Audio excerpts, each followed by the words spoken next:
तत्र भगवतः साक्षाद्यज्ञलिङ्गस्य विष्णोर्विक्रमतो वामपादाङ्गुष्ठनखनिर्भिन्नोर्ध्वान्तकटाह विवरेण अन्तः प्रविष्टाया बाह्यजलधारा तच्चरणपङ्कजवने जनारुणकिञ्जल्कोऽपि रञ्जिताखिलजगदगमलापः उपस्पर्शनामलाः साक्षात् भगवत्पदित्यनुपलक्षितवचोभिरभिधीयमाना अतिमहता कालेन युगसहस्रोपलक्षणेन दिवो मूर्धन्यवततार यद्विष्णुः पदमाहुः।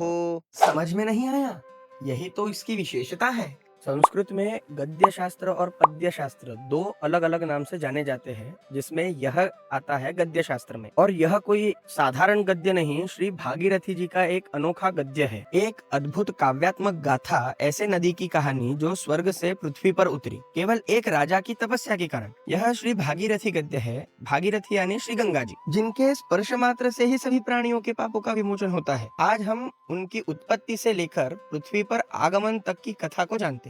यह कहानी शुरू होती है वामन अवतार में, जब राजा बलि से समग्र विश्व को जीत लेने पर चतुर्मुख ब्रह्मा जी ने अपने पिता श्री नारायण के बाएं पैर के अंगूठे पर कमंडलू से अभिषेक किया था। विष्णु के पाद स्पर्श से वह जल गंधयुक्त चरणामृत बन गया, तभी जन्म हुआ माँ गंगा का। गंगा अनेक सहस्र वर्षों तक आकाश में अर्थात विश्व में संचार करती रही, स्वर्गीय देवताओं को पापों से मुक्त करते हुए। अनेक वर्षों के पश्चात राजा अम्बरीश के वंश में सगर जैसे चक्रवर्ती राजा उत्पन्न हुए। सगर के 60,000 पुत्रों को कपिल मुनि के श्राप से प्रेत योनि प्राप्त हुई थी। उन्हें ही मोक्ष दिलाने हेतु भगीरथ ने गंगा की कठोर तपस्या की, जिससे वो धरती पर आ सके, और शिवजी से भी प्रार्थना की। शिवजी ने माँ गंगा को अपने सिर पर धारण करने की अनुमति भी दे दी, क्योंकि अगर शिवजी गंगा जी को धारण अपने सर पर नहीं करते तो जल के वेग से समग्र पृथ्वी नष्ट हो जाती। जब गंगा जी शिवजी के सर पर उतरी तब वे 4 भागों में विभाजित हो गई, सीता, अलकनंदा, चक्षु, भद्रा के नाम से। इन धाराओं का प्रवाह इस प्रकार है। सीता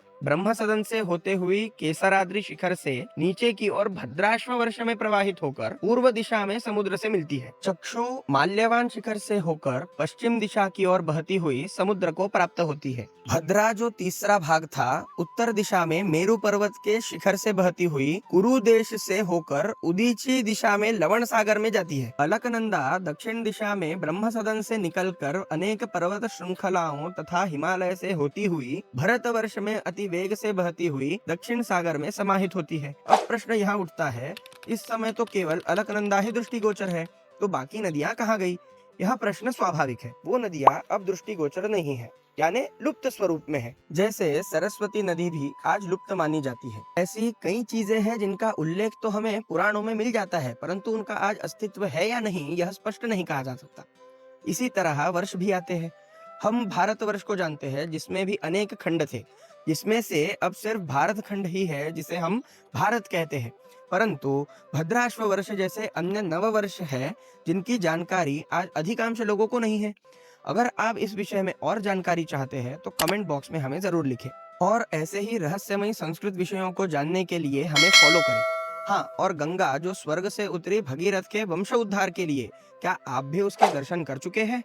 हमें कमेंट बॉक्स में जरूर बताएं। धन्यवाद।